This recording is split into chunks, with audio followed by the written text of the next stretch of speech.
He's facing off against the man in the bottom left, the red Terran player for Cosmos. It's souL. So, an interesting little fact. Doesn't look like Souleer's played a Terran player in a tournament for almost a month. Wow. Okay.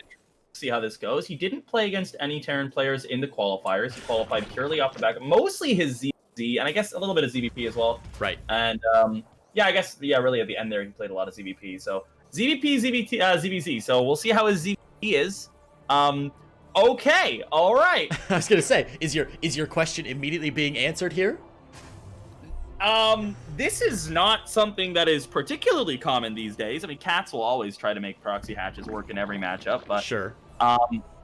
This is something that I thought that was like really, really good in like end of Heart of the Swarm, like beginning of Legacy of the Void. This is not something that is super common these days. So Souleer, let's see what he's able to make happen with this. He's going for the hatchery at home. This is essentially a 3-hatch before pool build as a result of this proxy hatch, which does mean that the Reaper, if it decides to go across the map, could put on a little bit of pressure and be really, really annoying. But of course, that means that the hatchery is going to have more HP. Generally, I assume we're going to see a queen. Souleer is probably just going to try to delay this natural for as long as feasibly possible and just get absurdly far ahead economically. That's usually how you would play this. And we'll see if he's able to do that. Really, the question then comes down to, will the queen get the creep tumor down? Yeah, fascinating choice here from Souleer. This is, as you said, not something that we see. Unorthodox or extremely unorthodox would be the most polite way to describe this build order in the current meta, I think.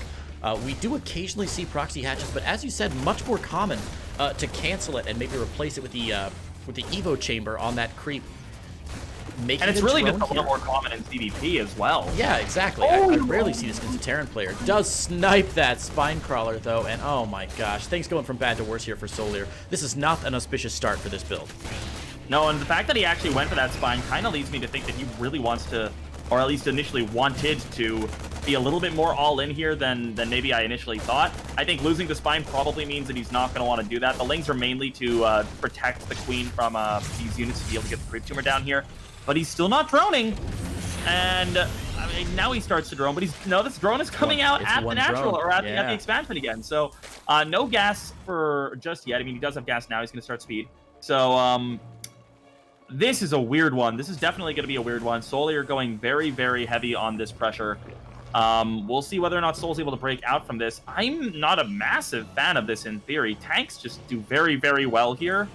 We'll see if Souleer is going to make me look like an idiot. I would love for him to, because that'd be very cool, but we'll see. I mean, so for those of you who have never seen this before, the only almost analogous build we could... This is almost like the Zerg version of a cannon rush, kind of? But the problem is that high ground vision is nigh impossible for the Zerg player here.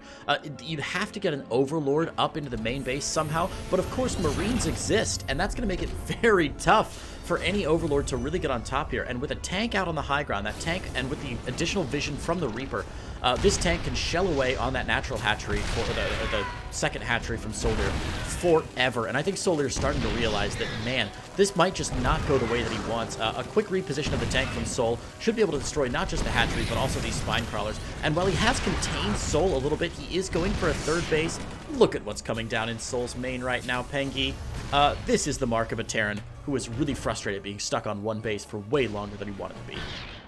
For sure. I mean, this is a very frustrating situation for souL, but I have to say, I'm actually really interested at the way Souleer is playing this out. He's kind of doing a middle ground play between what I initially thought he was going to do and then what I thought he was going to do after his initial spines. Okay. So he's putting on a lot of pressure. We saw him commit to a lot of links. We saw him commit to multiple spine crawlers. But behind this, he's already gone up to 34 workers. He's already got his third base nearing completion. He's got a lair on the way. So he is trying to turn this into a colossal economic lead.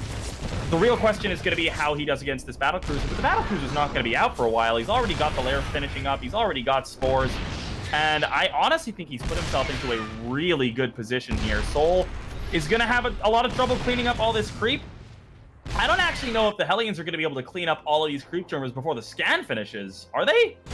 No, they're not. He's going to have to do some friendly fire here. This is going to be a little bit cute. You can see him lining up these Hellions to smart use the AoE damage of that flame to pick it off. But yeah, I mean, we see the Lings pushing on forward a little bit. I do like that Souleer is trying to defend this creep, But another thing that has to be considered is that souL has been forced to expend so many scans on this. This is going to be a lot of mules that are not able to be here on the natural when it inevitably lands. And there's also still quite a lot of creep joining up these bases. Behind this, we have 3 bases now up and running, 45 drones. 40 workers out for souL, but they're not quite mining efficiently just yet. And now we're about to see what Souleer's plan is tech-wise. It's got the lair. Is it going to be Spire? I feel like Spire is very good on Eternal Empire. And there it is. Spire comes down. Ling Mutabane, definitely the flavor of the month, I think you could say, in this matchup. We have seen a crap ton of Mutaling Bane here in DreamHack EU. The last 2 weeks have been absolutely packed with it. Players in all matchups, all times of the day, every day of the week. Mutaling Bane has just been so popular. And yeah, not surprised at all to see Souleer popping that out. Now, Panky, you said something really interesting that I want to dig into just a moment as we see this battlecruiser getting driven away. You mentioned that Ling Bane Muta and Spire play in particular is very, very effective on Eternal Empire. What is it about this map that makes it so strong for flying units from the Zerg player? The main thing is just the size of the map. The map is very, very large. The larger the map, the better for Ling Mutabane, purely because of how mobile it is, how easy it is to sort of shark around, get Ling run-bys going around all these different attack paths. And Mutas just have... like, Mutas oftentimes... You want to make sure that you have as much time between when the Terran moves out and time to prepare, because obviously, as a Zerg player, a lot of the time you're trying to wait till the last moment to make a lot of units. And on a large map like Eternal Empire, the rush distance is quite a little bit longer as well. So it gives you a little bit more time defensively, a lot more aggressive options just because of the attack pass and the size. Then when you look at the natural as well, right? This mineral line is quite exposed to this air space behind. So that's also another little small thing to consider. It's very, very easy to pressure into that natural. And the 4th bases tend to be a little bit far away. The 6 o'clock position for souL is one option, but it's pretty hard to take a 4th base on this map against an effective Ling Mutabane player, especially if the Zerg player is already ahead. Absolutely. One of the other things I love about Ling Bane Muta is that the Eternal Empire has so much open space in it. Unlike some maps like Ice and Chrome, for example, that seem to be nothing more than a maze of ups and downs and narrow choke points and everything, there's some really nice spaces, notably, as you said, around that 6 o'clock and 12 o'clock 4th base positions that are really wide open. We see so many fights happening here at this 4th base for TVZ because it's so wide open and easy for the Lings and Banes to get on top, especially with good creep spread. I am in love with this creep tumor. It's sad to see it go, but at 9 minutes, finally, Souleer's creep tumors from the other side of the map gonna get taken down. That is some efficient creep tumoring, if I do say so myself. Gorgeous to see that much creep spread. But the 4th base for Souleer's down now, and souL only just now getting the armory down to work on his +2. This is such a strange delayed build from souL, who's only building 1 battlecruiser, but is going into bio behind this. I like the choice to go bio. Obviously, bio very good against Mutaling Bane, but I think Souleer finds himself in a much better position than either you or I would have anticipated earlier in this game, Pangy.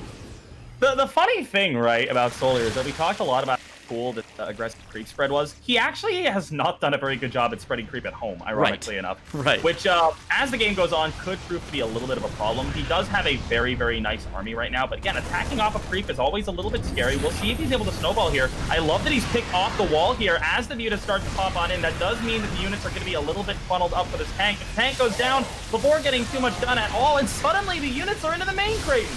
Oh my god, there's 1 tank on the high ground from souL, 1 tank on the low ground from souL as well. They're playing ring around the rosy with these Marines, but the Marines getting nailed there. Not the best Baneling shots in the world, but the muta count is so high from Souleer right now. 14 mutas on the map. He's building 4 more. The battlecruiser does drop down, and now there ain't nothing on the ground that fires up right now. 15 Marines is it, and the Lings and Banes are now destroying the main base of souL. What a timing here from our Spanish Zerg player. This has been an awesome game here by Souleer. And I think that at the end of the day, like, souL is not even going to be able to hold this, really. Maybe he stays in the game a little bit longer, but he's lost his potential upgrade lead with both of those engineering bays going down. He's taken a ton of economic damage. He's lost a lot of his infrastructure. More workers are going to go down here at the 3rd base, and there's just no way back into this game for souL. Brilliant play here by Souleer, and honestly, just very, very cool style by him. We'll see what he brings us in game number 2, but he's given himself a nice position here as well in this series. souL not wanting to give up, showing us that fighting spirit, but unfortunately, it's just not going to be enough for him. huge cool note from Souleer here. I feel like when I get in this position, in my very few rare games that do get in this position, I get very lazy, and I'm just like moving lings in, attack, you know, command, or whatever I can focus fire down. Souleer still microing to the very last there, paying attention to those Widow Mines, not losing a whole lot. There would have been potential for Soul to bring that back with, you know, 2 or 3 miracle Widow Mine shots, but Souleer staying on top of it, and Soul, who is, I think at the beginning of this tournament, one of the players who we expected to move forward fairly easily in those top 4, is looking really, really rough now in the bracket, Pengy. Or in the group stage, rather. Yeah, Soul, he put himself in a position in this tournament, right, where 2-3 isn't great, but he's going up against the 2 players who are below him in the last couple of matches. So he's probably feeling pretty okay coming into today. He's probably thinking he can go 4-3. But all of a sudden, that was a very good game by Souleer. It was a weird game. Almost everything he did there was, it looked like he was playing a mind gamey game of StarCraft. Like, even that push, that Mutilating Bane push, looked like a push that was specifically meant to hit at a time when Soul would be thinking, all right, well, he's not going to push off creep now. Like, he doesn't have time to get the army units that he needs. But no, Souleer was like, all right, you know, this is a weird time to push. I'm going to take advantage of that. I'm going to try to get in his head.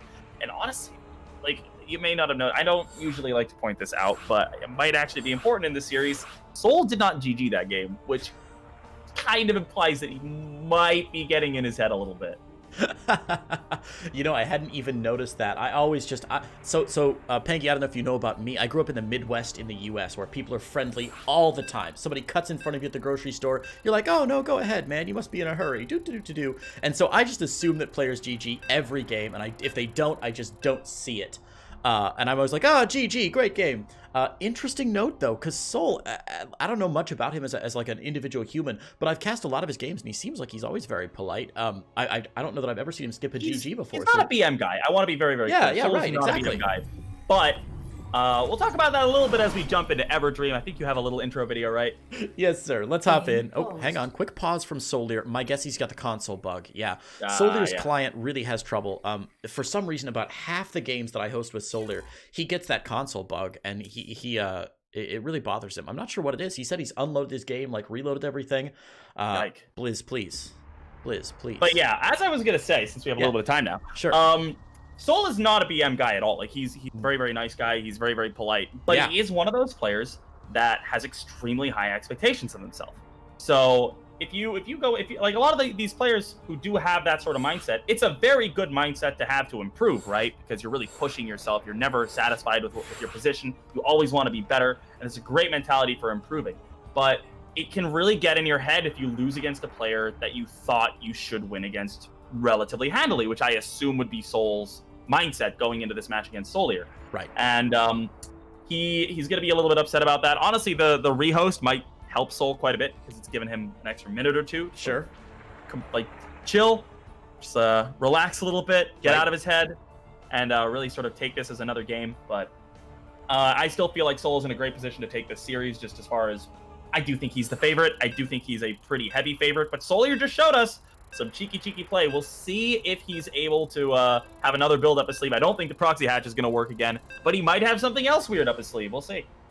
Quick note from the chat, HGP Alpha from Liquipedia is like giving me the inside immediate stats. I love it. Apparently, after losing that game, Soul is now no longer able to qualify in the top 4. So that game is all that matters, and that could explain why he was so frustrated.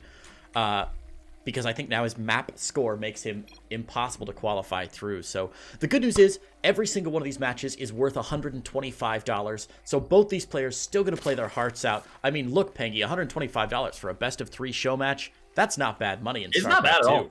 Not at all. Let's hop into the game here. Looks like the console bug has been fixed now for Souleer, so we can hop on in to game 2.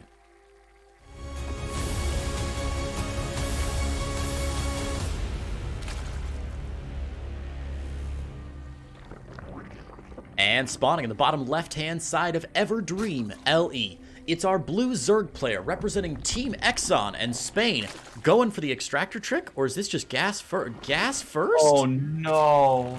Oh, Soul. It's Souleer. Oh, and no.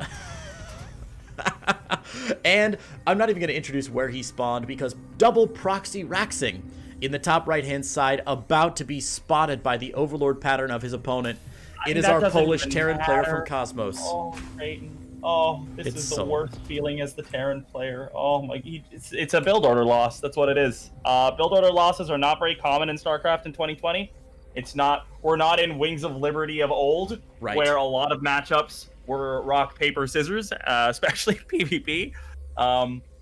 We're not in that position anymore, but every now and then, I mean, this just wins. I mean, he's not mining gas. Oh no, he actually does. He's getting speed. Yeah, this just wins. I mean, Souleer should just win the game. Honestly, we'll see if soul's able to pull out some crazy micro. This looks like soul just did his prep. He did his homework. He had 2 great openings that worked fantastically against what soul did, and there is still a chance. There's always a chance. Speed's not done yet. If the bunkers get up, oh, there's 6 lings. Oh, Creighton. Oh no. So in between all the moaning from you, which is surprising because you're a Zerg player, I thought you'd be like jumping off your chair and screaming with joy right now. So in between all the moaning, here's what we can say. soul, going for that double proxy racks, obviously needs to get these bunkers down, wants to force a cancel on the natural of Souleer. The reason that Pengy is complaining more than a British grandma right now is because Souleer has gone for a gas first into pool opener, which means that he's going to have ling speed out very quickly. He's already got his natural down, and already we see these lings going into the main base of soul. He's got to pull his SCVs off the line. This is just about the worst game of StarCraft I think I've seen in quite some time. Yeah, and the reason why I'm upset for soul is that, like, even when I'm playing, right, like, if this happens to me, I find it a little bit funny, but I still feel bad for the other guy, right? Like, if you win, you want to win because you outplayed, and, like, Souleer did. Like, he did his homework, he expected a 2 racks, he counted a 2 racks. He mentally outplayed soul in this game. Like, his prep work was better. But it still feels kind of bad, right? You're like, oh, you never want somebody to feel really bad about a game, right? You want like, I played my best, I showed good games, it's okay. Like, you never want someone to be upset. Exactly. But, like, this is an upsetting game. Like, there's no way around it. There's no wall, there's more links coming in. soul very well might survive, but all the Marines are out of position. 4 of them gonna get surrounded immediately. So much carnage here. I mean, he'll probably survive if he stays in the game, but he's losing so much. And Souleer behind us just droning. Droning like it's 2012 and he's Liquid Rat. Oh man, you know, Peggy, people ask me as a commentator sometimes, they're like, oh, Creighton, you must have a favorite. Who do you want to win games? What race do you cheer for? Do you have a favorite player? And my answer is always the same. I usually say, you know, I try not to cheer for a certain player or a race or a country or anything. I try and cheer for a good game. I want to see a game where both players have the opportunity to show me their skill, their prowess, their technical perspicacity in StarCraft 2, and I want to see them both really take it to the limit and just straight up win in the best fashion, and I don't want the game to be decided by dumb mistakes, you know, running over a Widowmine you didn't see, or some flying Oracle straight over Hydralisks or something.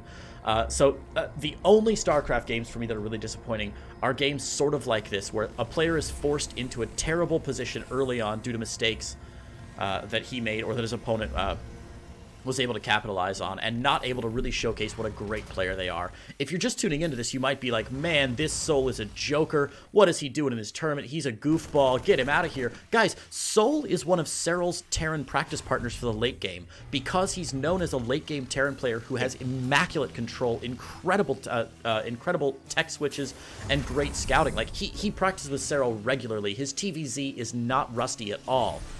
So this series, he's got to feel frustrated about. I do want to actually, I want to specify as well, like, this game, it did come down to the build orders, right? But it kind of highlights a skill set that we oftentimes don't think about in StarCraft 2 as spectators, where it highlights the skill set of preparation. Souleer very clearly did his prep work. This was not a cheese build. This was not a 13-12. This was a 16 gas, 16 pool with a pull off of gas. He was not intending to push with this build. This was purely because he knew that soul was going to 2-racks, which just shows that he did his prep work. I mean, soul is a guy who, like you said, he's a very good macro player, but he does bust out 2 racks now and then. Right. Souleer, incredible prep work in both matches in this set. And I think that's something that does need to be appreciated as well, even though it is a little bit frustrating for soul here. Great work on Souleer. This is an important skill set, especially in a tournament this long where you have this many games to study your opponents. And now Souleer busts into the main. He's got the Ravagers, he's got the Lings. There's just not going to be enough here for soul. And our Spanish Zerg is finally going to take a set in this tournament. And that's going to leave him feeling pretty good. not just